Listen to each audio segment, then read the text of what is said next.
Assalamualaikum warahmatullahi wabarakatuh.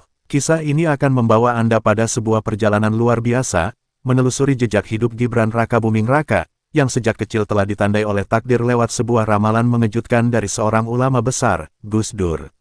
Saksikan bagaimana ramalan itu menjadi kenyataan di setiap babak kehidupannya. Sebelum kita mulai, bantu subscribe, like, dan share channel ini agar lebih banyak lagi yang tahu kisah luar biasa ini. Selamat menyaksikan. Sore itu, suasana di kediaman keluarga seorang politisi besar terasa begitu hangat dan santai. Tawa renyah dan obrolan ringan memenuhi ruang tamu yang nyaman. Di tengah kerumunan yang akrab, duduklah seorang tokoh yang kehadirannya selalu dinantikan, KH. Abdurrahman Wahid, atau yang akrab disapa Gus Dur. Wajahnya yang damai sering kali menyembunyikan pemikiran-pemikiran yang mendalam, dan terkadang, ia mengeluarkan ucapan-ucapan yang tak terduga, yang bagi banyak orang hanyalah candaan seorang ulama sepuh yang unik. Di antara ramainya orang dewasa, seorang anak laki-laki kecil dengan pipi gembil dan mata yang jernih berlarian riang, sama sekali tidak menyadari bahwa dirinya adalah pusat perhatian tak terlihat. Ia adalah Gibran Rakabuming Raka. Saat itu, ia hanyalah seorang anak biasa, sibuk dengan dunianya, bermain tanpa beban. Gerak-geriknya, tawa riangnya, dan tingkah polanya begitu polos dan lugu, jauh dari bayang-bayang dunia politik yang kelak akan ia arungi. Tiba-tiba, Gus Dur yang sedang terdiam sejenak, menghentikan obrolannya. Pandangan matanya yang penuh misteri kini terpaku pada bocah kecil itu. Senyum tipis mengembang di bibirnya, namun sorot matanya begitu dalam, seolah menembus batas waktu dan melihat masa depan. Dalam keheningan yang singkat itu, sebuah kalimat keluar dari lisannya, "Lihat anak itu, kelak dia akan menjadi pemimpin besar." Ruangan yang tadinya dipenuhi canda, kini riuh oleh tawa yang meledak. Para hadirin menganggapnya sebagai lelucon terbaru Gus Dur. "Ah, Bapak ini ada-ada saja," kata salah seorang tamu sambil tersenyum geli. Mereka melihat Gibran hanya sebagai anak kecil yang menggemaskan, dan ramalan seperti itu rasanya terlalu berlebihan dan tidak masuk akal. Mereka tidak melihat apapun yang istimewa dari bocah itu, selain kepolosannya. Namun, tidak semua orang tertawa. Beberapa orang yang lebih peka dan memahami keistimewaan Gus Dur merasakan adanya aura mistis yang begitu kental. Di balik tawa dan keraguan, mereka merasakan getaran energi yang berbeda. Kata-kata Gus Dur bukanlah sekadar ucapan, melainkan sebuah pernyataan yang berat dan penuh makna. Bagi mereka, tawa itu terasa hampa, karena mereka tahu bahwa Gus Dur jarang bercanda tentang hal-hal seperti itu. Mereka yang berada di lingkaran spiritual tahu persis bahwa Gus Dur memiliki kemampuan untuk melihat sesuatu yang tidak bisa dilihat oleh mata biasa. Ramalan itu, bagi mereka, adalah sebuah takdir yang telah digariskan, sebuah penanda bahwa alam semesta sedang bekerja untuk menempatkan seseorang di jalurnya. Kata-kata itu bukan candaan, melainkan sebuah kode yang hanya bisa dimengerti oleh mereka yang memiliki kepekaan batin. Seiring berjalannya waktu, kata-kata itu perlahan dilupakan oleh sebagian besar orang, terkubur di bawah ingar-bingar kehidupan sehari-hari. Namun, bagi beberapa orang yang menyimpannya di dalam hati, ramalan Gus Dur itu tidak pernah mati. Itu adalah api kecil yang terus menyala, menunggu saatnya untuk membakar dan menerangi jalan yang akan membuktikan bahwa apa yang dulunya dianggap lelucon, adalah awal dari sebuah legenda. Tahun demi tahun berlalu, dan bisikan tentang ramalan Gus Dur perlahan memudar, terkubur di bawah tumpukan prioritas duniawi. Anak laki-laki yang dulu lincah itu kini telah tumbuh menjadi seorang pemuda yang teguh dan pragmatis. Jauh dari hingar-bingar politik, ia memilih jalannya sendiri sebagai seorang pengusaha kuliner. Dengan tangan dingin dan visi yang tajam, ia membangun bisnisnya dari nol, seolah ingin membuktikan bahwa ia bisa mengukir nasibnya sendiri tanpa campur tangan takdir. Dunia yang ia geluti adalah dunia yang konkret, rasa, strategi bisnis, dan keuntungan. Setiap langkahnya penuh perhitungan, setiap keputusan didasarkan pada logika dan data. Kesuksesannya menjadi bukti nyata dari kerja keras dan ketekunan, jauh dari imajinasi ramalan mistis yang pernah dilontarkan puluhan tahun silam. Dalam pikirannya, ia adalah pemilik tunggal garis hidupnya, seorang arsitek yang merancang masa depan dengan keringat dan akal sehat, bukan dengan tahayul. Namun, takdir memiliki cara uniknya untuk memanggil. Di tengah puncak kesibukannya, sebuah pintu tak terduga mulai terbuka. Panggilan untuk terjun ke dunia politik datang kepadanya, tidak sebagai ambisi yang membara, tetapi sebagai sebuah pilihan yang disodorkan. Keputusan itu bagai persimpangan jalan yang curam, satu jalur menjanjikan kenyamanan dan kepastian, sementara yang lain penuh misteri dan ketidakpastian. Hati nuraninya bergejolak, bimbang antara mengikuti nalar atau merespons bisikan yang lebih dalam. Awalnya, gagasan itu menuai keraguan dan kritik. Banyak yang bertanya-tanya, mengapa seorang pebisnis sukses yang mapan harus terjun ke dunia yang penuh intrik dan tantangan. Keraguan itu tidak hanya datang dari luar, tetapi juga bersemayam di dalam dirinya sendiri. Ia tahu betul risiko dan beratnya beban yang harus dipikul. Namun, ada kekuatan tak kasat mata yang terus mendorongnya, sebuah dorongan yang tidak bisa dijelaskan secara logis, seolah-olah sungai kehidupannya sedang mengalir menuju muara yang sudah ditentukan. Bagi mereka yang masih menyimpan rahasia tentang ramalan Gus Dur, pergulatan batin Gibran ini bukanlah suatu kebetulan. Mereka menyaksikan dengan mata kepala sendiri bagaimana benih takdir yang dulu ditaburkan kini mulai berkecambah. Perubahan karir yang drastis ini bukan lagi sebuah pilihan, melainkan sebuah panggilan yang tak terhindarkan. Seolah alam semesta berkonspirasi untuk mengembalikan sang putra mahkota ke jalan yang telah digariskan untuknya. Maka, Gibran melangkah, memasuki arena politik yang penuh gejolak. Ia mencalonkan diri sebagai wali kota Solo. Kemenangannya bukanlah sekadar hasil dari kampanye politik yang matang, melainkan sebuah manifestasi nyata dari takdir. Setiap rintangan yang ia hadapi seolah sirna dengan mudah, setiap langkah yang ia ambil terasa begitu lancar, seolah ada tangan tak terlihat yang menuntunnya menuju kursi kekuasaan. Ini adalah permulaan dari babak baru yang telah diramalkan. Akhirnya, perjalanan karir Gibran bukanlah hanya tentang meraih jabatan.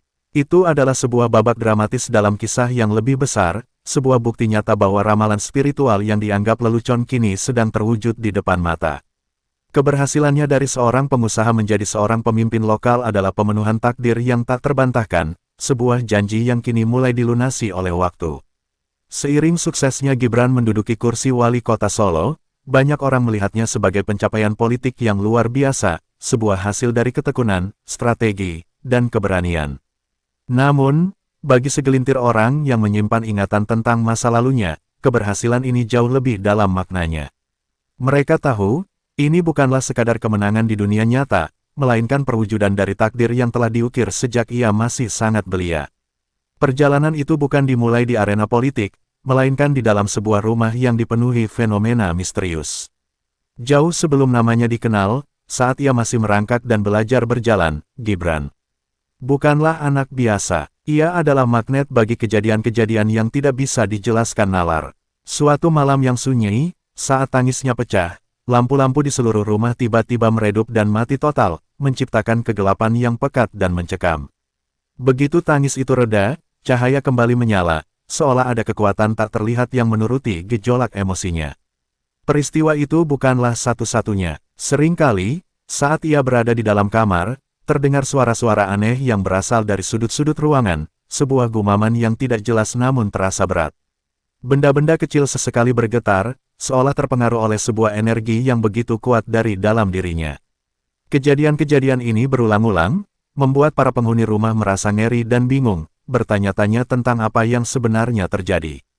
Para orang tua dan pengasuh yang menyaksikannya hanya bisa terdiam, diliputi oleh ketidakmengertian dan rasa cemas. Mereka mencoba mencari penjelasan yang logis, namun tidak ada yang mampu menjawab. Setiap kali Gibran sakit atau menangis, fenomena-fenomena itu kembali muncul, seolah alam semesta ikut merasakan ketidaknyamanannya. Mereka perlahan mulai menyadari, anak ini tidaklah normal. Ada sesuatu yang istimewa dan gaib yang melingkupinya. Perasaan itu semakin menguat seiring berjalannya waktu. Keberadaannya di suatu tempat seolah bisa mengubah suasana dan energi. Tanpa sadar, ia menjadi pusat dari sebuah pusaran kekuatan tak terlihat.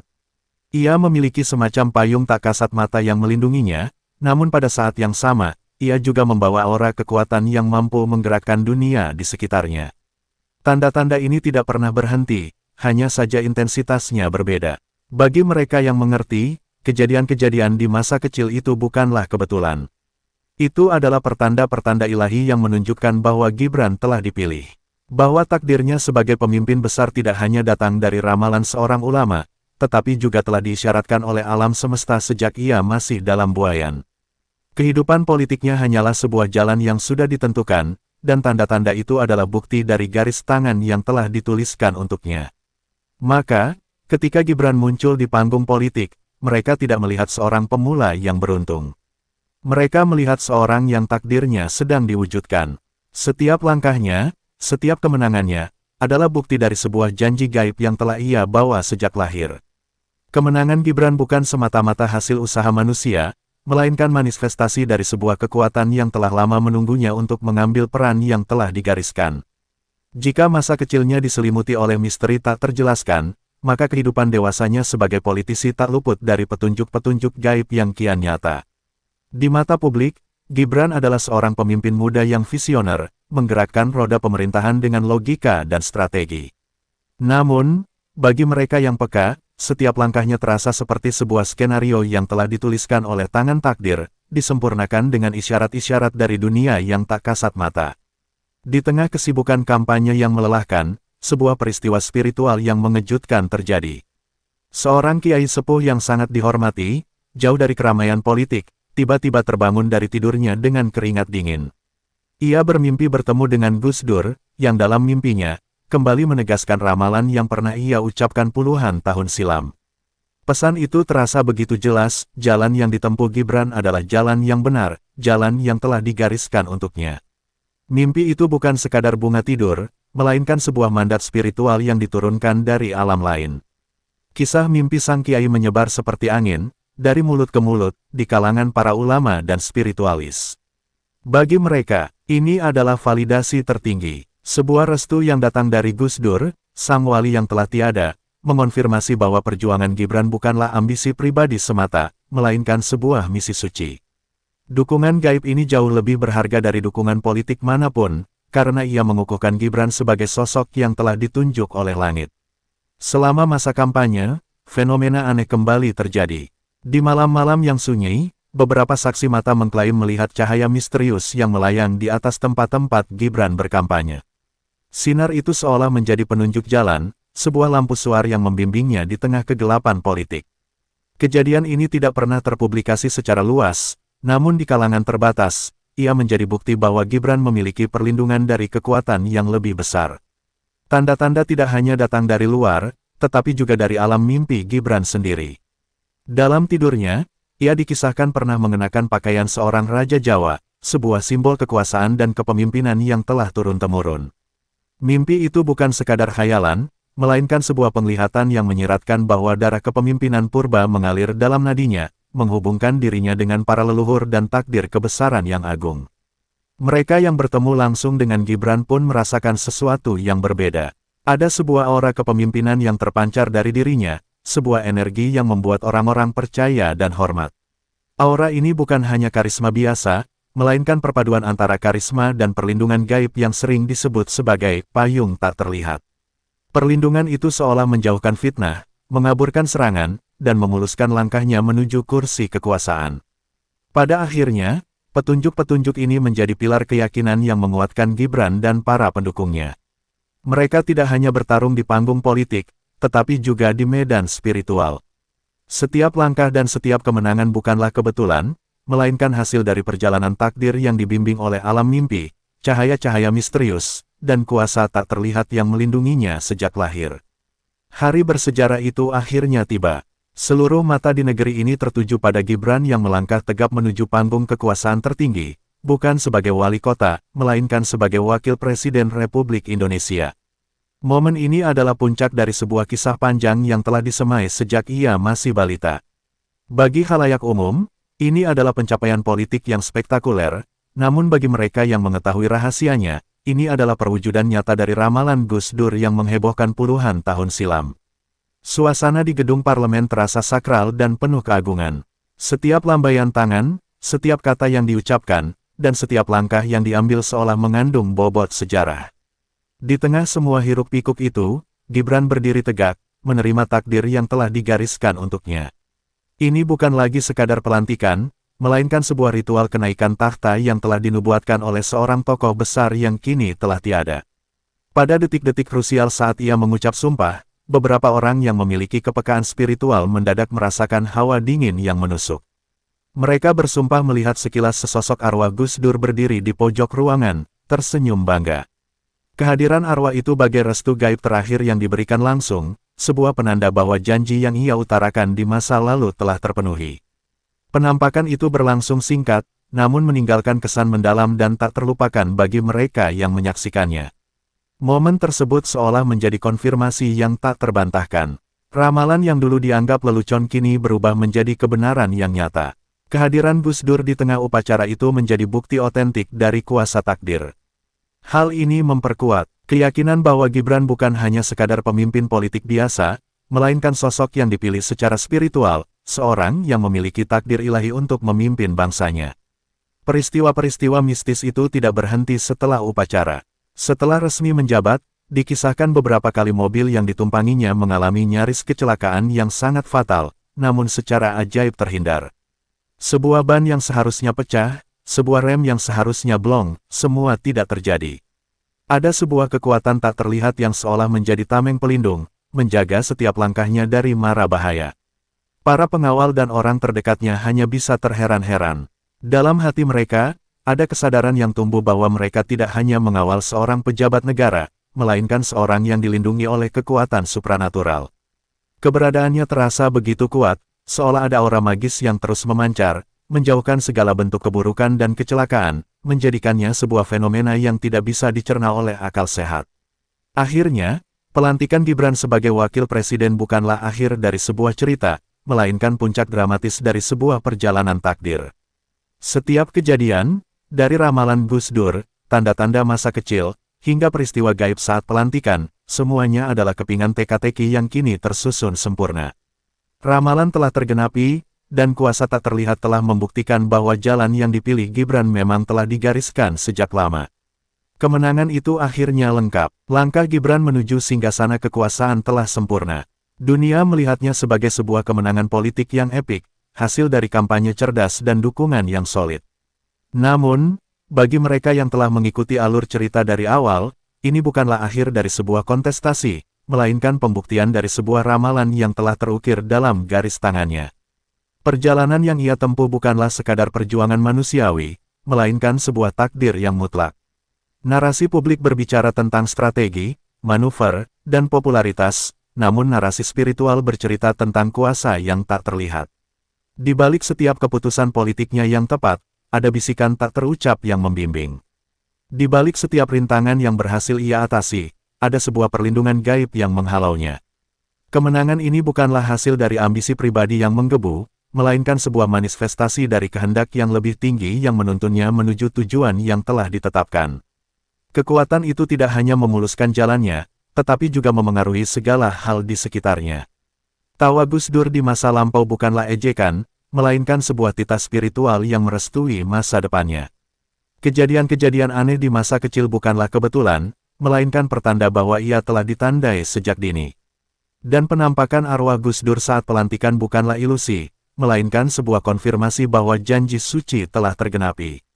Semua itu membentuk sebuah rantai peristiwa yang tak terputus. Maka, setiap langkah yang diambil Gibran, baik yang terlihat maupun tidak, adalah bagian dari skenario agung. Ia seolah adalah seorang aktor dalam sebuah drama yang naskahnya telah dituliskan oleh alam semesta. Kesuksesannya menjadi bukti hidup bahwa ada kekuatan spiritual yang jauh melampaui logika dan perhitungan duniawi. Sebuah kemenangan yang tidak bisa ditaklukkan oleh keraguan, fitnah, maupun oposisi manapun. Pada akhirnya, kemenangan Gibran bukanlah hanya miliknya, melainkan milik takdir itu sendiri. Kisahnya menjadi sebuah legenda modern yang menegaskan kembali kepercayaan pada kekuatan supranatural dan ramalan mistis. Ia adalah simbol nyata bahwa apa yang tertulis dalam takdir tidak akan bisa dihindari. Ia menunjukkan bahwa di balik layar politik yang penuh intrik, ada sebuah kuasa tak terbantahkan yang bekerja secara diam-diam. Sebagai penutup, kisah ini meninggalkan sebuah pertanyaan mendalam, apakah para pemimpin besar memang lahir dari ambisi dan perjuangan, ataukah mereka adalah utusan yang telah digariskan sejak lahir untuk memenuhi takdir yang telah menunggu. Ramalan Gus Dur, yang dulu dianggap lelucon, kini menjadi bukti paling kuat bahwa keberhasilan Gibran adalah sebuah takdir suci, bukan sekadar hasil dari usaha manusia. Dengan demikian, babak demi babak telah terisi, menggenapkan sebuah cerita yang dimulai dari bisikan mistis hingga menjadi kenyataan politik. Kisah Gibran bukan lagi sekadar biografi, melainkan sebuah mitos yang hidup, sebuah kesaksian tentang kuasa tak terlihat yang bekerja di balik setiap kemenangan.